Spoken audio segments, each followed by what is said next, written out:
जी बिल्कुल, आपको बता दें कि आज देश भर के अंदर में, माफ़ करिएगा, विश्व भर के अंदर में अंतर्राष्ट्रीय योग दिवस का नवा अध्याय मनाया जा रहा है। नवा, कहीं न कहीं नवी बार आज अंतर्राष्ट्रीय योग डे मनाया जा रहा है। अगर आपको बता दें कि देश के प्रधानमंत्री नरेंद्र मोदी और देश के योग गुरु बाबा रामदेव के अथक प्रयासों से कहीं न कहीं विश्व के पटल पर योग को एक पहचान मिली और प्रधानमंत्री जी की तरफ से 2014 में यूनाइटेड नेशन के अंदर में कहीं ना कहीं योग दिवस को अंतर्राष्ट्रीय पहचान की पहल की एक शुरुआत की गई थी, जिसे आगे स्वीकृति मिली। और आज का दिन खास ये भी होता है कि आज टाइम ड्यूरेशन के हिसाब से कहीं ना कहीं आज का दिन बड़ा होता है।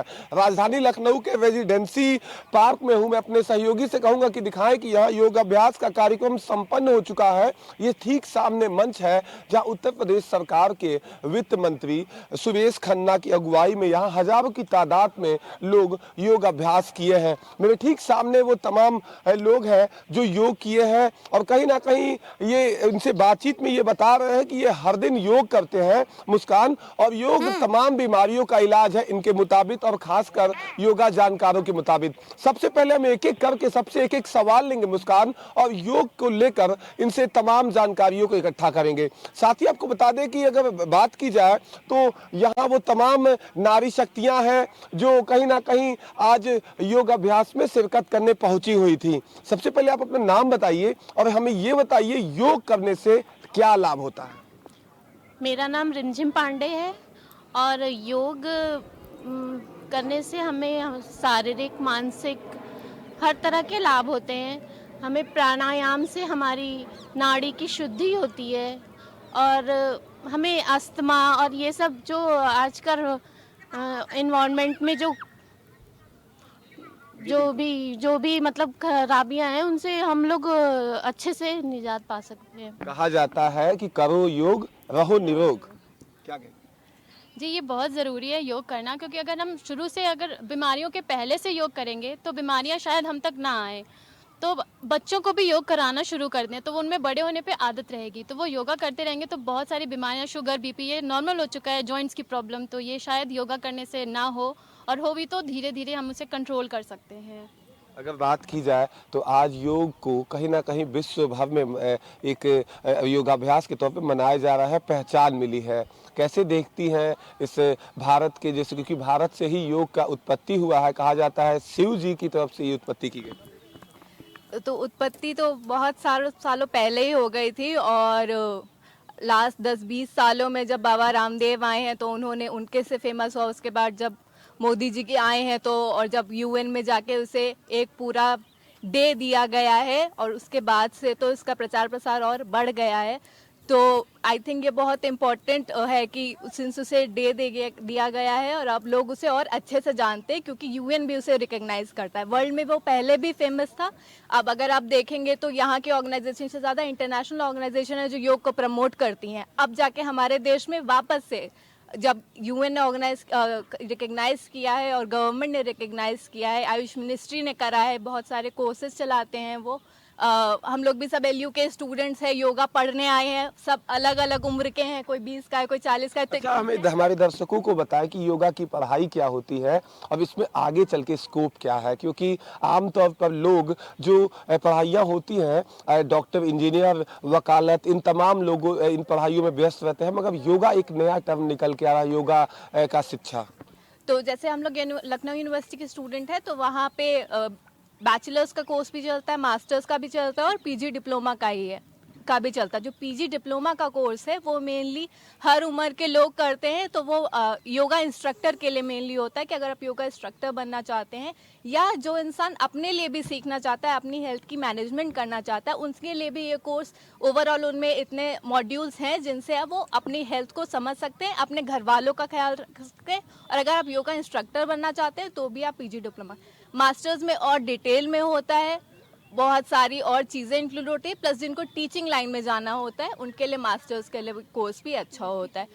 और स्कोप योगा का ये मतलब, अगर आप अपना सुधार कर लेंगे, अपने परिवार का सुधार कर लेंगे, तो समाज का सुधार अपने आप ही हो जाएगा। तो अपने से शुरुआत करिए और जैसे जैसे आप और लोगों जो आपको देखेंगे, आप लोगों को सिखाएंगे, तो सुधार समाज में फैलता ही जाएगा। जी अगर बात की जाए तो देश के प्रधानमंत्री नरेंद्र मोदी यूएन दौरे पे है, यूनाइटेड नेशन में आज कहीं ना कहीं योगाभ्यास करेंगे। उससे ठीक पहले आज वो देशवासियों के लिए एक वीडियो संदेश दिए हैं। वीडियो संदेश में उनकी तरफ से कहा गया है कि योगा जोड़ता है, क्या कहेंगे? बिल्कुल, योगा जोड़ता है। मेरा नाम वर्षा है। योगा से हम पहले तो खुद से जुड़ते हैं और फिर हम अपने आसपास अपने हर चीज़ से जुड़ते हैं, एनवायरनमेंट से। तो योगा जोड़ता है, जो लोग करते हैं उनको अच्छे से मालूम है कि कैसे जोड़ता है। अगर बात की जाए मैम, तो आप कब से योगा कर रही हैं, क्या नाम है आपका? मेरा नाम अर्चना वर्मा है। मैं लखनऊ यूनिवर्सिटी से पीजी डिप्लोमा करी, पोस्ट ग्रेजुएट डिप्लोमा। मैम बात की जाए तो आप तमाम योगाभ्यास के बारे में जानती होंगी। अगर बात की जाए तो कौन से ऐसे योगाभ्यास हैं जो घर में बैठ के इंसान आसानी से कर सके? घर में बैठ के बहुत सारे योगाभ्यास कर सकते हैं, आसानी से किए जा सकते हैं, जो बहुत फ़ायदेमंद भी हैं हमारे लिए।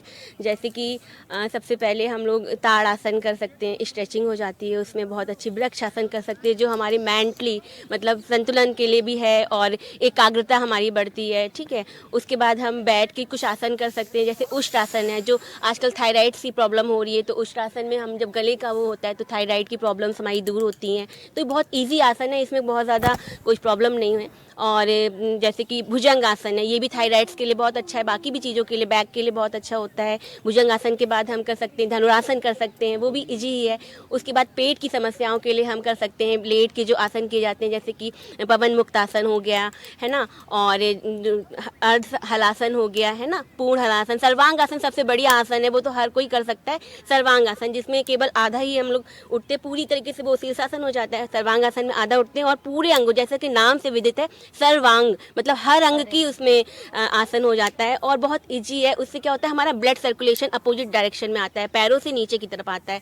तो क्या होता है कि हमारा एक एक अंग बहुत अच्छे से मतलब कार्य करना सुचारू रूप से क्रिया कर देता है, जिससे जितनी भी प्रॉब्लम्स है वो सब दूर होती हैं। उसके बाद हमारा आ जाता है लेट के, जो पेट के बल हो गया, पेट के बल हम लोग करते हैं धनुरासन और ये सब, सलवासन करते हैं, सलभ आसन और भुजंग आसन, ये सब हो गए। तो इस तरह के आराम वाले आसन कर सकते हैं। प्लस मेंटली उसके लिए हम कर सकते हैं प्राणायाम। प्राणायाम में क्या, कपालभाति। कपालभाति से क्या होता है, हमारे अंदर की जो भी चीज़ें हैं उसका शोधन होता है। मतलब क्या कोई ऐसा भी योग अभ्यास होता है जो आमतौर पर सभी के लिए नहीं होता है, कुछ बीमारियों के जो पेशेंट होते हैं? हाँ, कुछ ऐसे योगाभ्यास हैं जो थोड़े टफ होते हैं और जिसमें मतलब थोड़ा सा प्रिकॉशन की ज़रूरत होती है। मतलब वैसे तो काफ़ी योगाभ्यास होते हैं, वो एक अच्छे योग शिक्षक के मतलब डायरेक्शन में ही करने चाहिए, अपने मन से नहीं करने चाहिए। बिकॉज मान लीजिए किसी को बैक प्रॉब्लम है और वो आगे झुकने की योगाभ्यास कर रहा है, तो वो उसके लिए हानिकारक हो जाएंगे और बैक में प्रॉब्लम बढ़ जाएगी। तो इस तरह की चीज़ें मतलब उनको अवॉइड करनी है। बहुत सारी ऐसी चीज़ें, जैसे मान लीजिए किसी को हार्निया की प्रॉब्लम है और हमने मंडूक आसन करा दिया उसको, तो उसके हार्निया में और प्रॉब्लम बढ़ जाएगी। इस तरह की चीज़ें हैं। तो इसीलिए एक योग शिक्षक जो ट्रेंड होता है उसको पता होता है कि पर्टिकुलर व्यक्ति के लिए कौन सा आसन करना ज़रूरी है और कौन सा उसे अवॉइड करना चाहिए। इसलिए हम अपने मन से ज़्यादा आसन ना करें, अपने मन से कुछ आसन कर सकते हैं, जैसे हम ध्यान कर सकते हैं, हल्का सा प्राणायाम कर सकते हैं, अनुलोम विलोम, जिसे नाड़ी शोधन प्राणायाम कहते हैं। हमारे शरीर की जितनी 72,000 नाड़ियाँ होती हैं वो पूरी शुद्ध हो जाती हैं। जी ठीक है विभांशु, अभी आपने जिक्र किया था नारी शक्ति का और आपने कहा था कि हम नारी शक्ति से बात भी करेंगे। ऐसे में आप इस वक्त महिलाओं और बच्चियों के साथ, या यूं कहें कि लड़कियों के साथ भी मौजूद है जिनसे बातचीत कर रहे हैं। आप उनसे ये जानने का प्रयास करिए कि महिलाएं अक्सर खुद को भूल जाती है घर के चक्कर में, बच्चों के चक्कर में। अगर ऐसे में महिलाएं घर पर खुद को फिट रखना चाहती है तो कौन से योग है जो वो घर पर आसानी से कर सकती हैं? जी मुस्कान, हम जरूर पूछेंगे। साथ ही हमारे साथ एक और महिला है। मैम सबसे पहले हमें अपना नाम बताएं और हमें ये बताएं कि कौन से ऐसे आसन हैं जो खासकर महिलाओं के लिए हैं, जो महिलाओं को निरोग बना सकते हैं और उनके कहीं ना कहीं जो देखा जाए तो उन्हें स्वस्थ बना सकते हैं। नमस्कार, मेरा नाम ज्योति जोशी है।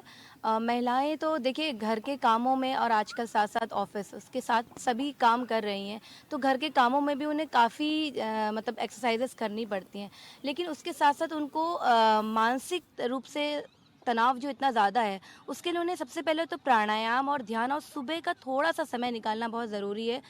सबके पास काम है, मैं भी एक घरेलू महिला हूँ, तो मैं चाहूँगी कि वो सुबह अपने लिए थोड़ा समय निकालें, थोड़ा सांसों पे ध्यान दें, प्राणायाम करें, वृक्षासन, ताड़ासन, जैसे मैडम ने भी, इन्होंने भी बताया, अर्चना जी ने, वृक्षासन, ताड़ासन है, इसके अलावा बैठ कर है, या फिर जो महिलाएं हैं जो हर समय काम करती रहती हैं और महिलाओं के साथ साथ उनके बच्चे, उनका परिवार, वो बताएं कि साधारण आसन जो हैं, दंड आसन में बैठना है, रीढ़ की हड्डी सीधी करके मेरुदंड को सीधा करके बैठना है, सुखासन में बैठना है, या जो बहुत कॉमन जो पोजेस हैं उनको अपनी जीवन शैली में अपनाएं इस तरीके से। जी बिल्कुल, तो मुस्कान आपने साफ सुना। यहाँ कुछ और लोग हैं, उनसे ही बात करेंगे।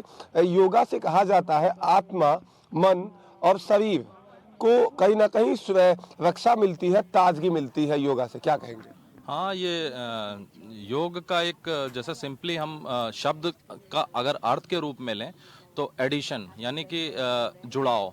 और जब आप स्वयं से जुड़ते हैं, जब आप पहले स्वयं को जानेंगे, तभी आप जो है अपने आसपास के जो वातावरण में जो लोग हैं उनको जान पाएंगे, तभी आप बेहतर समाज को जान पाएंगे। जब आप तो इस हिसाब से जो भी आप योगासन या योगाभ्यास करते हैं, तो पहले आप स्वयं का शुद्धिकरण करते हैं और साथ में जो है बाकियों का भी जो है आप मतलब बाकी लोग भी उससे लाभान्वित होते हैं। जी मैम, आखिरी सवाल हम ये बताएं कि योगा को कहा जाता है आध्यात्मिक मान्यता भी है, शिव जी को इससे जोड़ के देखा जाता है, उस कहानी को, जो उसके पीछे की स्टोरी है, वो हमारे दर्शकों तक बताएं।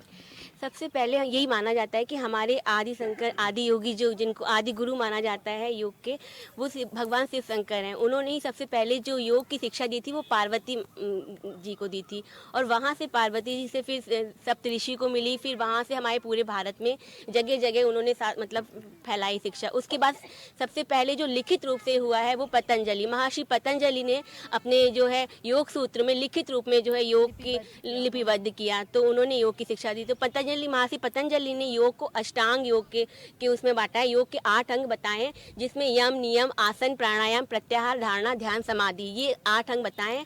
और केवल यम नियम का ही अगर हम पालन कर लें तो हम एक आचार विचार व्यवहार सबसे हम लोग इतने अच्छे बन जाते हैं कि हमारा अनुशासन स्वयं में, हम स्व अनुशासन में रहते हैं, तो हम मतलब हमें और कुछ नहीं जरूरत, केवल हम यम नियम कर लें तो आसन, प्राणायाम, प्रत्याहार सब अपने आप ही सध जाते हैं, और हम अपना जो जीवन का एम है, जो हम बोलते किस लिए हम आए हैं, हम वो समझ जाते हैं। और एक मोक्ष की प्राप्ति, वो तो बहुत लंबा हो गया, हम ध्यान और धारणा तक पहुंच जाते हैं। धन्यवाद।